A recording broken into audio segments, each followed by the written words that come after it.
Hello everyone, good morning. Mayam puna po ina khurumjari. Ngasi se mini vlog macha ama puraga lae. Hojik se aina jumda changjang thongna loiramaga ichanupa akhoi family tawraga bank ta chalu se ana mathau khara leiba adugi lakpani. Hojik bank jore bank ta ichanu siga kai kari sum phamaga ai se laktaba chattaba yadaba am thokna lakpani ba koi family na tade normally bank ta chatkande ado mapa tani chaliba hojik bank ki thabak loina lae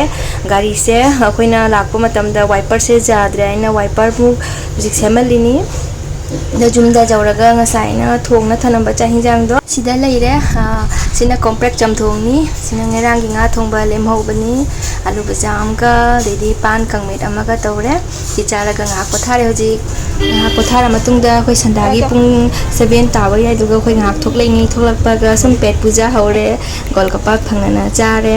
charaga khoi se rakhi leire nongalaga rakhi ne ba pharmacy di mukchanga ga angang gi toothbrush dedi bottle krika leipire du loiraga sweet ki shop ta muk lae mi khut in jeung nongalaga di raksa bandani aduna mi yam tillini khoi se chanupa na chaninga na laddu se leibire laddu se leiraga amu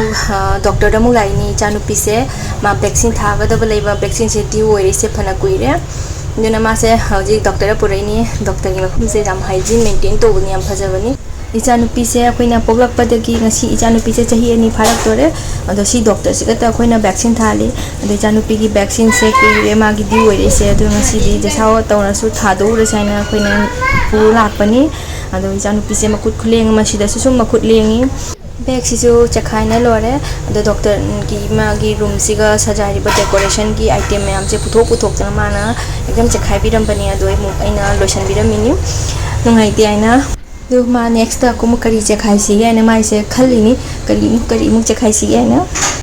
ichanu pana sona kanda toy room da sana ge leitena mana book pana lerami doctor gi mai book sel khara lerami hado ge lotho ga mana book sing se jingna pana lerami ma se mai hobby se book reading to ko sina ba ma chaki jakim da ma book se sum pana ta lening bai tari tanu pise pusale khina doctor manakta injection thabagi doctor na harauna baina toy khara pisana thamini mai se ado sonda vaccine thabagi kana semba hogale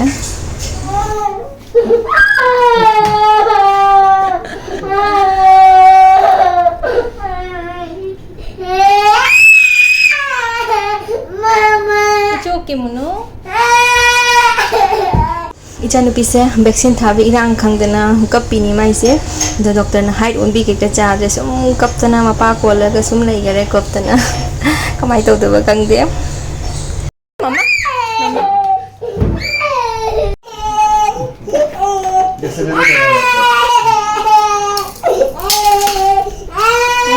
ichanupi gi matau se aisu mapa su nungdi nong habide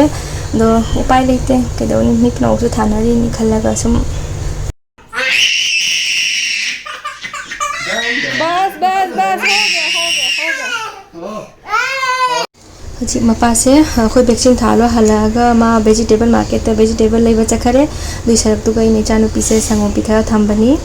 जानु पासे doctor न पिरप lollipop नि मान सारी से मपा अमु vegetable लेउरगा हले हजिंग लंबी the खोइना ice cream चानिङा न खोइ पुनमा आइसक्रीम चारा हजी खोइ जुमदा हले असिना मपाना वेजिटेबल लेरे हेबदो सिदा लेरे सम ऐना सम जेथनानिना करी लेरे काबदो mayam video se sida loiselage matangi blog tong phangnarasi thank you bye bye